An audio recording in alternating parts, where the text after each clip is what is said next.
দীর্ঘদিনের প্রথা ভেঙে তরুণদের নতুন রাজনৈতিক দল ঘোষণার মহাযজ্ঞ প্রস্তুত মানিক মিয়া এভিনিউ। দলে দলে দেশের বিভিন্ন প্রান্ত থেকে যোগ দিচ্ছেন ছাত্র জনতা।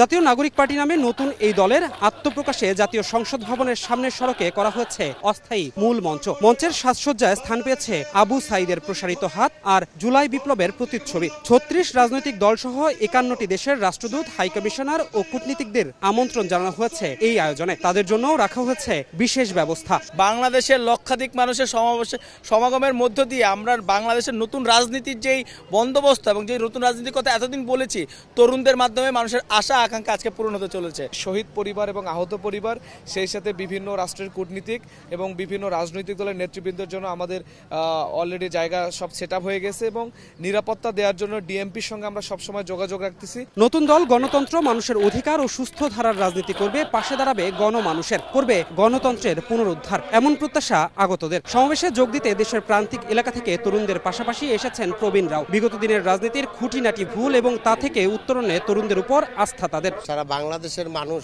চায় যে নতুন করে একটা দেশ পরিচালনা হোক আর সাধারণ মানুষের ভুক্তভোগীর জন্য সবাই এগিয়ে আসুক। সাধারণ মানুষও স্বাগত জানিয়েছেন নতুন রাজনৈতিক দলকে। আগের রাজনৈতিক দলগুলো ক্ষমতার মসনদে বসে নিজেদের আখের গুছিয়েছে দাবি করে তারা বলছেন, এবার ইতিবাচক ধারায় ফেরার সুযোগ পাওয়া উচিত তরুণ সমাজের। ছাত্রদের হাতে যদি ক্ষমতা দেওয়া হয়, আমি মনে করি দেশের অনেক উন্নতি হবে। সমাবেশ স্থলে স্থাপন করা হয়েছে প্রাথমিক চিকিৎসা কেন্দ্র, সতর্ক অবস্থানে আছে ফায়ার সার্ভিস ও আইন শৃঙ্খলা রক্ষা বাহিনী।